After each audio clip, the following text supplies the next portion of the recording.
Maraming salamat Yokohama B Corsairs dahil kung hindi dahil sa iyo ay hindi babalik ang kinang ng basketball career ni Kai Sotto. And the best part ay abot na hanggang sa NBA ang hatak ni Kai. Grabe ang hatak ng ating idol this year dahil kahit malayo pa ang NBA Summer League at hindi pa nakakatapak si Kai pabalik sa US, ay 4 na ang confirmed NBA teams na gusto ang services ni Kai sa kanilang NBA Summer League team. Ibig bang sabihin nito ay susunod na ang isang guaranteed NBA contract? Well, dahil marami ang gusto kay Kai, ay nagkaroon ngayon ang Wasserman ng konting upper hand sa negotiation table dahil sa very solid performance ni Kai.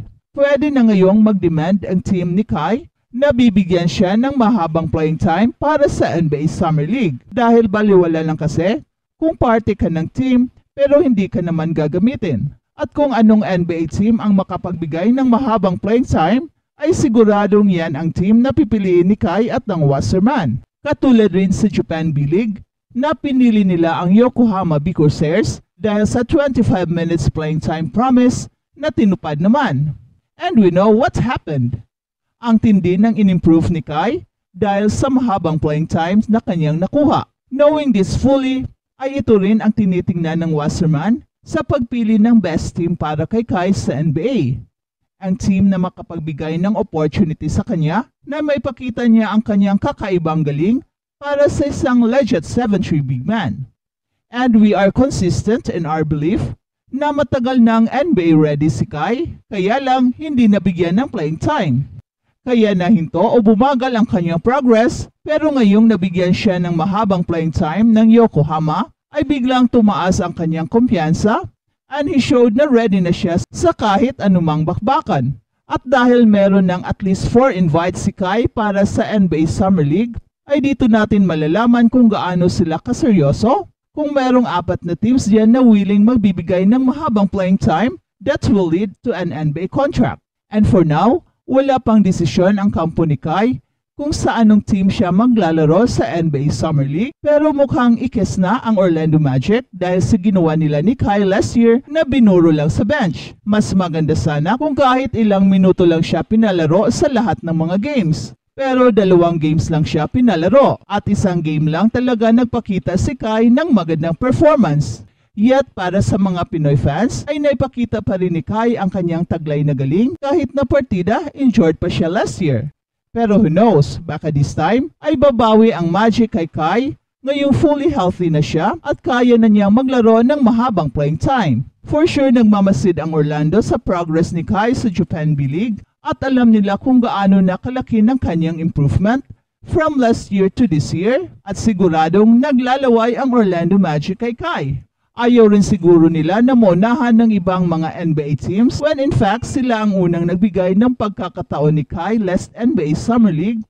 Kaya it is just right na ipagpatuloy lang nila ang proseso hanggang maabot ni Kai ang kanyang full potential. Malaking party pa rin ang Orlando Magic sa career ni Kai. At alam ko na willing rin ang ating idol na patunayang muli na karapat-dapat siya na makakuha hindi lang ng isang NBA Summer League spot, kundi ng isang guaranteed NBA contract. At balitang NBA naman, si Jalen Brunson ay nagkaroon ng kanyang Willis Reed moment habang nanalo ang New York Knicks. New York Knicks had to do things a different way. Sa loob ng locker room sa halftime, naririnig ni Isaiah Hartenstein ang mga sumisigaw na MVP. At dahil dito, nalaman ni Isaiah na ang kanilang center na si Jalen Brunson, ang kanyang star na kakampi, ay nasa court na warming up. Si Jalen Brunson ay pumunta sa locker room in less than 9 minutes into the Game 2 ng first round series ng laro ng New York Knicks laban ng Indiana Pacers. At hindi na naglaro sa nalalabing bahagi ng first half. Hindi kailanman humingi ng pahinga si Jalen Brunson sa isang laro, kaya alam kong merong hindi maganda. At yan ang sabi ni Coach Tom Thibodeau.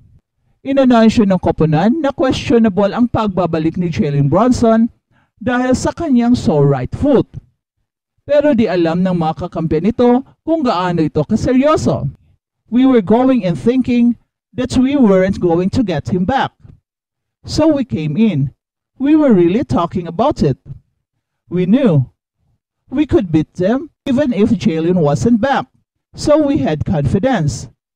Sabi pa ni Hartenstein, ang New York Knicks ay may lamang na 7 puntos nang lumabas itong si Bronson at ang Indiana Pacers ay may lamang na 10 puntos sa halftime.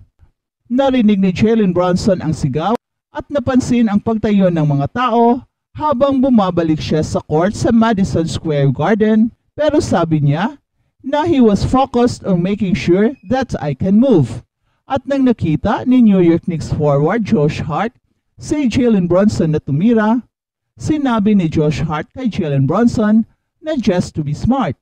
24 minutes of basketball later, Josh Hart had some words for Jalen Brunson. Alright, Willis, gusto kong huwag magkomento tungkol dito.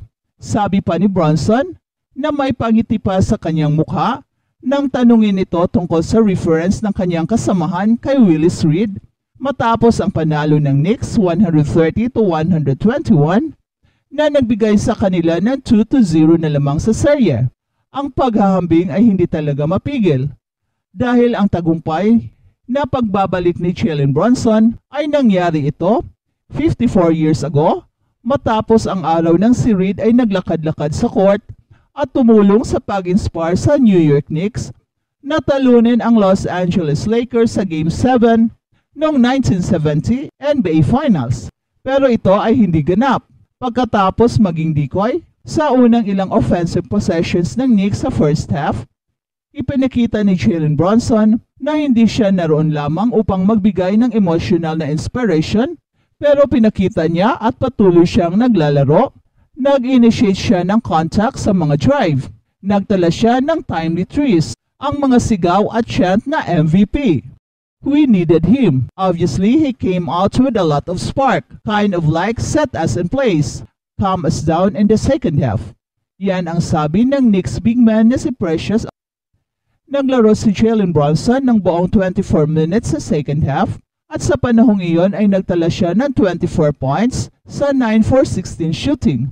Pati na rin ang 4 na assist sa kanyang kabuuang 32 minutes. Merong offensive rating na 149.2 at naungusan nila ang Indiana Pacers sa 26 points. Well, in some ways, ito ay pareho sa lumang kwento ng New York Knicks. Crazy stuff happens at si Jalen Brunson ang nagdadala sa kanila patungo sa tagumpay. Hindi ito ang unang pagkakataon sa playoffs na pumunta si Jalen Brunson sa locker room, bumalik at naging bayani sa laro.